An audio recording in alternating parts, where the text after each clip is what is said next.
அருமையான கர்த்தருடைய பிள்ளைகளே, இந்த நாள் உங்களுக்கு ஆசீர்வாதமாய் இருப்பதாக.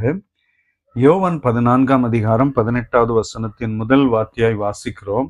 நான் உங்களை திக்கற்றவர்களாய் விடேன். அன்பு நிறைந்தவர் தான் நேசிக்கிற, அன்பு செலுத்துகிற தம்முடைய பிள்ளைகளை பார்த்து சொல்லுகிற வார்த்தை, நான் உங்களை திக்கற்றவர்களாய் விடேன். இந்த உலகத்தில் இருக்கிற ஒவ்வொருவரையும் நேசிக்கிற ஆண்டவர் தாம் தெரிந்து கொண்ட ஜனங்கள் மீது மிகுந்த அக்கறை உள்ளவராய் இருக்கிறார். ரட்சிக்கப்பட்ட ஜனத்தின் மீது மிகுந்த அக்கறையோடு இருக்கிறார்.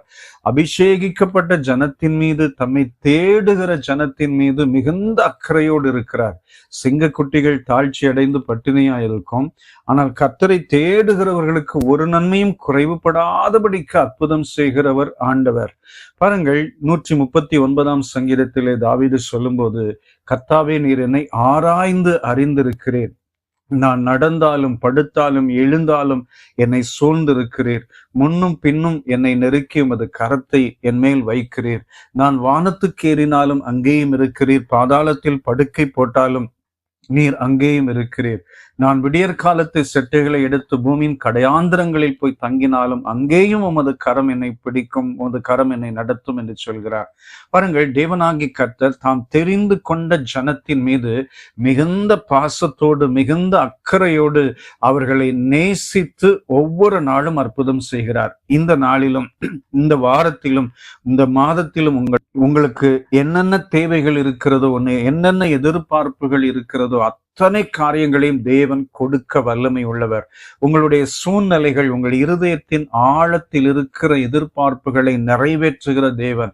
சங்கீதம் 24 வாசிக்கிறோம், அவர் உமது மன விருப்பத்தின்படி தந்தருளி உமது ஆலோசனைகளை எல்லாம் நிறைவேற்றுவாராக என்று சொல்லி வாசிக்கிறோம்.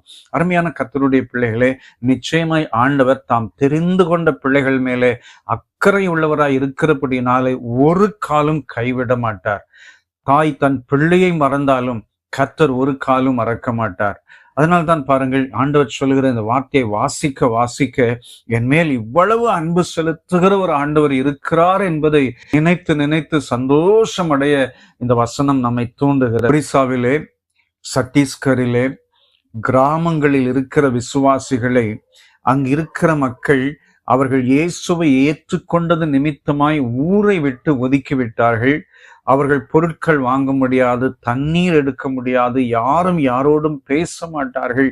இப்படிப்பட்ட சூழ்நிலையிலே எல்லாரும் ஜனங்களும் நினைத்து விட்டார்கள், அவர்கள் இனி அநாதைகள், இனி அவர்கள் கைவிடப்பட்டவர்கள் என்று நினைத்து விட்டார்கள். ஆனால் ரட்சிக்கப்பட்ட ஜனம் எப்பொழுதும் சந்தோஷமாய் கர்த்தரை மகிமைப்படுத்தி விசுவாசத்தோடு ஜெபித்து வேதத்தை வாசித்து ஆலயங்களில் ஆராதனையில் கலந்து கொண்டு உற்சாகமாய் இருக்கிறதை பார்த்து சிலர் கேட்டார்களாம், நீங்க எப்படி இப்படி இருக்கிறீங்க? எல்லாரும் உங்களை தள்ளி விட்டாங்க, எதுவும் செய்ய முடியாத சூழ்நிலையில் உங்களை கொண்டு வந்து நிறுத்திட்டாங்க, ஆனா நீங்க ஏன் இப்படி இருக்கிறீங்கன்னு கேட்டா அவங்க சொன்னாங்களாம், எங்கள் ஆண்டவர் எங்களோடு இருக்கிறார், அவர் எங்களை கைவிடவில்லை, அவர் தகப்பனாய், தாயாய், நண்பராய் ஆண்டவர் இயேசு எங்களோடு இருக்கிறார். அவர் எங்களோடு இருக்கிறபடினாலே நாங்கள் எந்த விதத்திலும் சோர்ந்து போக மாட்டோம். நாங்கள் திக்கற்றவர்கள் அல்ல, அநாதைகள் அல்ல, எங்கள் தேவன் எங்களோடு இருக்கிறார் என்று சொன்னார்கள். அதே போல இந்த நாளிலும், இந்த நாட்களிலும் கர்த்தர் உங்களோடு இருந்து உங்களை சந்தோஷப்படுத்துவாராக,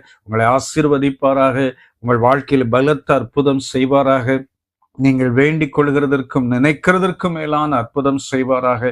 கர்த்தருடைய நாமம் உங்கள் மூலமாய் மகிமைப்படட்டும். நிச்சயமாய் ஆண்டவர் உங்களை திக்கற்றவர்களாய் விடவே மாட்டார். உங்களுக்காக நான் ஜெபிக்கிறேன். வல்லமை உள்ள பிதாவே, நல்ல தேவனே, இந்த காலை நேரத்திலே உம்முடைய பிள்ளைகள் ஒவ்வொருவர் மீதும் உம்முடைய கரம் இருக்கட்டும். ஆண்டவரே, நீர் அவர்களை நேசிக்கிறபடியினால் ஸ்தோத்திரம். என்னென்ன தேவையோடு எதிர்பார்ப்போடு இருக்கிறார்களோ அதை நிறைவேற்றுவீராக, ஆசீர்வதிப்பீராக. இயேசு இரட்சகர் நாமத்தில் வேண்டுகிறோம் பிதாவே. ஆமென், ஆமென். God bless you. ஆமென்.